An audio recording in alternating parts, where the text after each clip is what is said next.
Herkese merhaba. Şimdi yanımızda bir 1985 model, 200 dizel ve yine 1985 model 190 dizel aracımız var. Bu 4 ileri otomatik, bu 5 ileri manuel şanzımanlı ve ikisinde de aynı motor var. 2 litre atmosferik dizel, turbo yok, onu açıkça belirtelim ve 70-75 PS arasında bir güce sahipler. Ve bu araçlar buraya 1999 yılında getirildi ve koyuldu. Yani aradan yaklaşık 18-19 yıl geçti ve bir kere bile çalıştırılmadı. Ne yağları değiştirildi ne de başka bir şey yapıldı. Sadece aküleri söküldü ve götürüldü. Şimdi son zamanlarda biliyorsunuz bu cold start denilen, yani motoru soğuk çalıştırma veya uzun süredir çalıştırılmamış bir motoru çalıştırma videoları bayağı bir popüler hale geldi. Biz de bu nedenle bu tip bir video çekmek istedik ve bu iki aracı bulduk.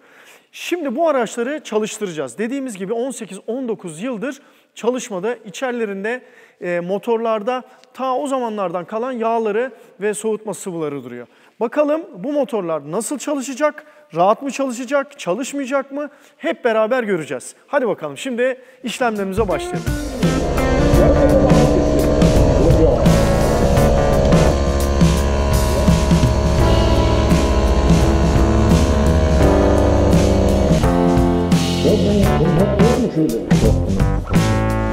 Olmazsa şu enjektörleri sökeceğiz.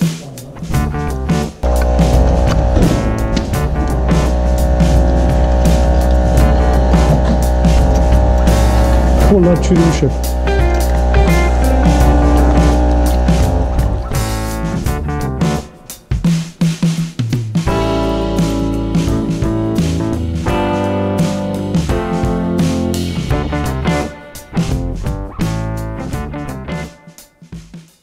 Çok uzun yanıyor.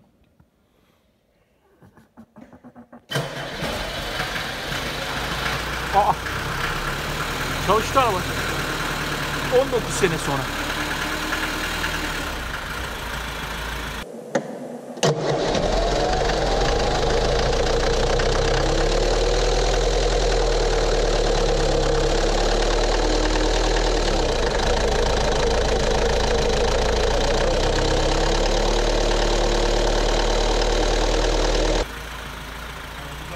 Nasıl bu kadar rahat? İşe bak ya.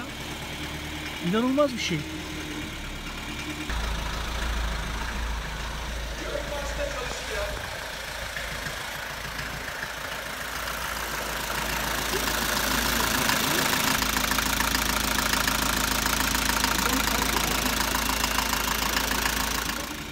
Ötekisini de deneyelim.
Evet, arabamızı yıkattık.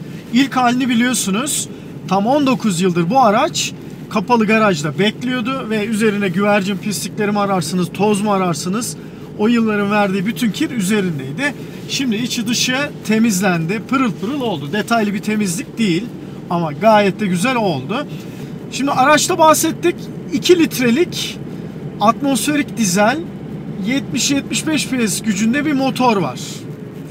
4 silindirli ve bu motor yaklaşık 1300-1400 kiloluk bir kasa için son derece düşük ama dizel motor olması dolayısıyla torku birazcık daha yüksek tabii normal benzinlere göre. Şu ana kadar normal bir hızda gittim mesela, öyle bir ağırlık hissetmedim ama şu anda mesela hafif bir rampa var. Ben şu anda şeyi hissediyorum. Viteste otomatik tabii, onun da etkisi büyük. Negatif anlamda. Ama yine de fena değil yani. Günümüz araçların, turbo araçları gibi bir performans beklemek çok haksızlık olur. Sonuçta 70-75 beygirlik bir arabadan bahsediyoruz. Şu anda durduk. Araç rölantide. Bu dizelin, o eski dizellerin gır gır gır gır gır sesi fazlasıyla duyuluyor kabin içinden. Ama şunu da unutmamak lazım. Şu anda 19 yıldır hiçbir şekilde bir işlem yapılmayan bir arabayı kullanıyorum. Yani öyle yeni bakımdan çıkmış bir araba değil bu. Ve ona rağmen de gerçekten iyi. Şimdi bakıma da gidecek bu araba. Mesela şimdi şöyle bir gaza basıyorum. Aslında böyle eski bir araçta, bakım görmemiş bir araçta gaza basmak çok doğru değil. Çünkü hortumlar patlayabilir, bir başka bir şey olabilir. İlk önce bakıma girmesi lazım ama madem bu soğuk çalıştırma işi bir teste dönüştü, bir nevi bir 190 dizel testine dönüştü. Öyleyse biz de birazcık şöyle basalım dedik. Hiç de fena değil. Tabii bu araç hiç yıpranmamış. İlk sahibi 1985 yılında almış. Bu bizim diğer Mercedeslerimizin de olduğu garajın sahibi bu arada kendisi. O 200 dizelin de sahibi kendisi. Bu araçları almış, zamanında kullanmış ve satmamış. İlk sahibi 99.173 kilometrede daha bu araba. Bu da onu böyle bir araba için gerçekten temiz bir örnek yapıyor. Çünkü bu arabalar 400-500 bin kilometre, hatta daha fazla 1 milyon kilometrelere kadar yol yapıyor. Genelde taksi aracı olarak kullanılmışlar Almanya'da zamanında. Ama hatta Yunanistan'da bir araç vardı. O da hatırladığım kadarıyla böyle bir araçtı. 1 milyon kilometre, hatta üstünü yapabiliyor. Bu tip kilometreleri kaldırabilecek motorlara sahipler. Tabii bir de turbo yok araçta. Problem çıkartma ihtimali olan şeylerden bir tanesi günümüz motorlarında turbo besleme sistemleri. O da yok. Gayet basit bir dizel motor. Genel bakımları da düzgün olarak zaten zamanında yapılmış. Ama şimdi bir bakım istiyor. Yine de çok güzel. Hakikaten giderken dizel olduğu hissedilmiyor arabanın. Ama ne zaman ki duruyorsunuz, mesela şimdi ışıklara geldik. İşte o zaman o gır gır gır gır sesi başlıyor. Dizelin meşhur sesi. Bilemiyorum şu anda duyulabiliyor mu, anlaşılabiliyor mu ama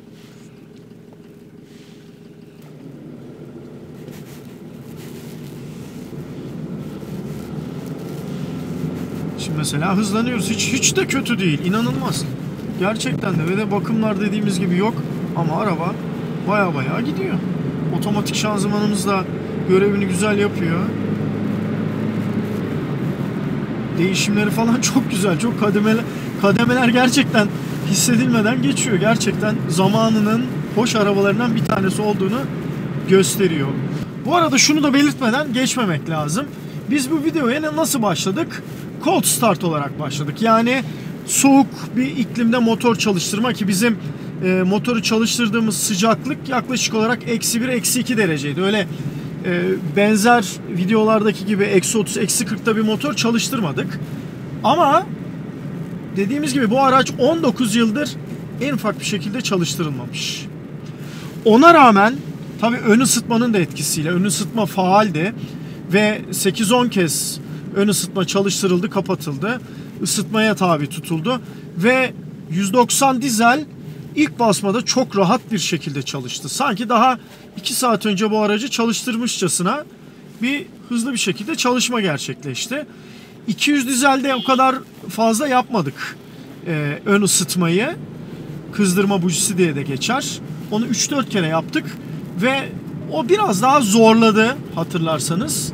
Ama bu araç gerçekten inanılmaz bir şekilde, kim der ki 19 yıldır yatan bir araba ilk marşta tak diye çalışsın.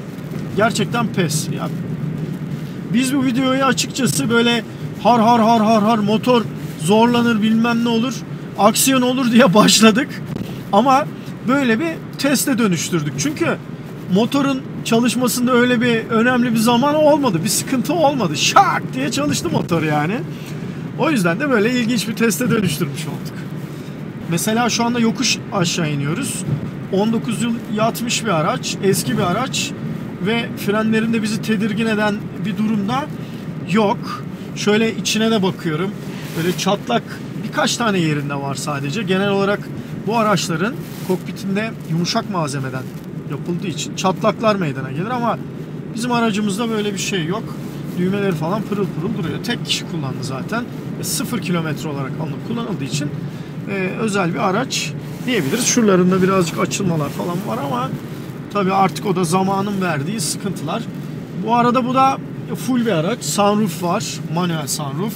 Otomatik şanzıman. 4 cam otomatik. İşte renk kombinasyonu güzel. İçi açık renk. Öyle orijinal TB üzerine duruyor. Beker Grand Prix diye geçiyor. Deri direksiyon veya başka bir şey yok. Deri bir aksam yok. Böyle Mercedes'in klasik direksiyonlarından bir tanesi var. Koltukları birazcık yaylar belli ki zamanın aşındırıcı etkilerine uğramış. Hissediyorsunuz, bir elden geçmesi gerekiyor. Bu arada kliması da var aracın. O da güzel. Tabii bu araçla klima kullanımı nasıl olur onu da tam açıkçası bilemiyoruz. Biraz zor olabilir. Çünkü hem motor gücü çok düşük hem otomatik şanzıman. Rampanın üst noktalarına doğru bir bayılma yaşadı. Bu da gayet normal. Ama bakımları yapıldıktan sonra gayet de güzel olabilir. Abimiz böyle araçlarını kesinlikle satmıyor. Çok isteyen var bu tip araçları. Kesinlikle satmıyor. Ve bu şekilde muhafaza edip sağ olsun bize de test etme imkanı sunuyor. Bu kadar temiz güzel arabaların bulunması kolay değil. Mesela kendisine 2 tane 600 Pullman var. Efsane araçlar. Mercedes'in ürettiği en özel araçlardan bir tanesi de o. Şuradan bir hızlanalım. Işıklardayız mesela. Yanımızda bir tane Fluence var. Hiç de fena gitmiyor. Gerçekten yani günlük kullanım için böyle insanı zorlayacak bir araba değil. Ben beklemiyordum. Önceden böyle bir araba kullanmadım. Yani en düşük motor gücüne sahip 190 dizel veya ne bileyim işte 200 dizel gibi bir araç kullanmadım. Ama gerçekten de beklemiyordum böyle bir sürüş özelliği. Yani şu hızlanması böyle bir araç için, günlük için en azından fazlasıyla yeterli. Testimizin sonuna geldik. Cold Start diye başladık biz bu işe. Motoru 19 yıldır çalıştırmıyoruz diye başladık. Resmen en azından benim için hayal kırıklığı oldu. Çünkü motor şak diye çalıştı. Biz de madem böyle oldu, bu işi ufak bir teste döndürelim dedik. Madem böyle bir araba bulduk, kısa bir test olsun. Böyle bir görsel bir şölen yapalım dedik. O açıdan gerçekten güzel bir gün geçirdik. Siz de umarız beğenmişsinizdir. Bizi izlemeye devam edin ve bizi izlediğiniz için de teşekkür ederiz.